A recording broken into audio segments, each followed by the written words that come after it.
ليش الرمية ما تعتبر اوف سايد؟ لأنها بالهجمة.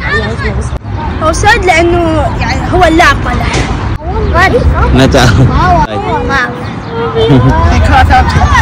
ما هي المفروض تعتبر مو هجمة يعني.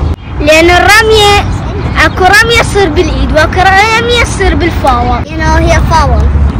هي كرة ثابتة. ما أدري. ما أدري. شكرا. ليش الرمية ما تعتبر اوف سايد؟ لأن الكرة ثابتة بإيدك. لا تعتبر كرة ثابتة. ثابتة لأنها مو هجمة. الرمية ما تعتبر اوف سايد. الكرة ثابتة. ثابتة. ها؟ هي كرة ثابتة. اوف سايد. ما كابتن لأن هي يعني مو يعني هي لأن هي فاول. ها؟ لأن هاي اكو لاعب صاعد له.